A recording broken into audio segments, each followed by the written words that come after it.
ایک بات چلتی ہے کہ امریکہ سے کچھ لوگ آئے ہیں اور ماضی میں چونکہ آ بھی چکے ہیں، خود انہوں نے کہا ہے، تو پھر اس سے ایسا لگتا ہے کہ جیسے امریکہ میں کچھ پاکستانی جو رہ رہے ہیں وہ کوشش کر رہے ہیں اور پی ٹی آئی اور آپ لوگ، آپ جو کہ پولیٹیکل لوگ ہیں، آپ ذرا اس سے فاصلہ رکھتے ہیں. نہیں سر، کوشش ہر کوئی کر رہا ہے. ہاں. کوشش دیکھیں، ایک ہے ایک انسان، میری آپ سے کوئی جذباتی وابستگی یا ایفیلیشن ہے، خدا نہ کرے آپ کے اوپر کوئی برا وقت ہو تو میں اپنے تئیں تو کوشش کروں گا میرا آپ سے کانٹیکٹ ہو یا نہ ہو کہ میرا یہ جو بھائی ہے یار اس کرائسس میں سے باہر نکلے. تو ہی از دا لیڈر عمران خان، ان کے لیے ہر بندہ کوشش کر رہا ہے. ابھی آپ کے سی ایم کے پی کے بھی کوشش کر رہے ہیں. انہوں نے آ کے بیان بھی دیا کہ مجھے خان صاحب نے نہیں کہا but I am the chief executive of a province, تو میں اپنی کیپیسٹی میں کوشش کر رہا ہوں. اوورسیز پاکستانیوں کا اس پوری موومنٹ کے اندر میجر کردار ہے.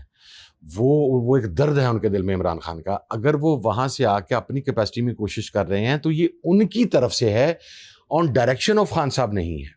اور یہ جو علیمہ خان صاحبہ نے بات کی ہے، یہ این آر او اس لیے نہیں ہے کہ اگر کوئی ایسی بات ہوئی جی تو عمران خان صاحب is very clear on it, اور ان کی اسٹیٹمنٹ بھی آ گئی کہ for the sake of Pakistan, جو ابھی مودی کا خطرہ ہے، ابھی وہ واپس آئے گا، جو اس عظیمت کا اسے سامنا کرنا پڑا ہے، ہمیں قومی یکجہتی کی ضرورت ہے، ہمیں ملک کے اندر سپریمیسی آف کانسٹیٹیوشن چاہیے، تمام چیزیں. تو خان صاحب نے کہا آئیں مجھ سے بات کر لیں، میں پاکستان کے لیے بات کرنے کے لیے تیار ہوں، بٹ میرے کیسز، میری آزادی اس کا ایسا نہیں ہوگا، میں عدالتوں سے اپنے کیس فیس کر کے باہر آؤں گا. سو سر یہ این آر او وہ ہوتا ہے. میرے والد جیل میں تھے نا سر 99 میں. جی مجھے پتہ ہے این آر او لینے والے کیسے این آر او لے کے بھاگے تھے نا سر. ہم سب لوگ جیل میں رہ گئے تھے. جی ٹھیک ہے سر. تو جو این آر او یہ تھا کہ میرا یہ فیملی ممبر، یہ فیملی ممبر، یہ فیملی ممبر، یہ بیگ، یہ بیگ، یہ بیگ، یہ کوک، یہ گن مین، یہ ذاتی سٹاف، یہ سب آپ میرے ساتھ سعودی عرب جہاز میں بھیجیں گے. ٹھیک. اور میں 10 سال واپس نہیں آؤں گا. میں آج آپ کو ابھی بھائی کلمہ پڑھ کے قسم کھا کے کہہ رہا ہوں، میرے والد جتنے کلوز تھے، ہمارا 25 سال الائنس رہا. میرے والد کا جس دن دل اٹھا تھا نا میاں صاحب سے، اس کی ایک وجہ تھی. وجہ یہ تھی کہ میاں صاحب ڈینائی کر رہے تھے کہ میں نے مشرف کے ساتھ کوئی 10 سال کا ایگریمنٹ سائن نہیں کیا. My father was the first one in Pakistan who was sitting with میاں صاحب ان حرم شریف مکہ مکرمہ، اینڈ ہی آسکڈ میاں صاحب، and he was member national assembly, میاں صاحب یہ باتیں چل رہی ہیں، کلیئر کر دیو. پہلے آپ جس طریقے سے گئے ہیں اس کے اندر ایک سنسنی تو ہے اور اس کے اندر مشکوک چیزیں.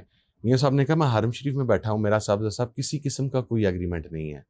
اور جب میرا باپ یہ بات پوچھ رہا تھا تو اس سے 2 دن پہلے وہ اصل ایگریمنٹ کی کاپی میرے والد کے ہاتھ میں تھی، جس کے اوپر میاں صاحب اور ان کی فیملی ممبران کا 10 سال پاکستان واپس نہ آنے کا بیان حلفی تھا. جی مجھے اگر آپ آج بھی کہیں گے تو وہ میں ڈاکومنٹ پروڈیوس کر سکتا ہوں. میری والد کی شہادت کے پاس میرے پاس آج بھی بطور ثبوت وہ ڈاکومنٹ پڑا ہوا ہے، signed by all of these. اسے کہتے ہیں این آر او. اگر عمران خان کہتا ہے میں اپنے کیسز فیس کروں گا، میں جیل فیس کروں گا، میں میرٹ کے اوپر باہر آؤں گا، تو پھر وہ اپنے لیے کچھ نہیں مانگ رہا. وہ یہ نہیں کہہ رہا میری بہنوں کو باہر بھیج دیں، میرے بانجوں کو باہر بھیج دیں، میری اہلیہ کو باہر بھیج دیں، وہ جناب اس کے بعد چلیں مجھے کچھ 4 مہینے کے بعد بھیج دیں. وہ کہہ رہا ہے nothing like that, only for the sake of this great country Pakistan. میں عمران خان سے پیٹرٹ کون ہوگا؟ ہم میں سے ہر کوئی دعوے دار ہے. اس نے پاکستان کی نمائندگی کی ہے سر. تو مذاکرات والی بات کوئی نہیں ہے سر. میں as if now I am sitting with you right now, ابھی تک بیک ڈور فرنٹ ڈور نہ رابطہ ہے نہ مذاکرات ہے. کوئی no not at all. If someone is seeing کہ دس از ہیپننگ، اچھا ایسے کچھ نہیں ہو رہا، نتھنگ لائک دیٹ.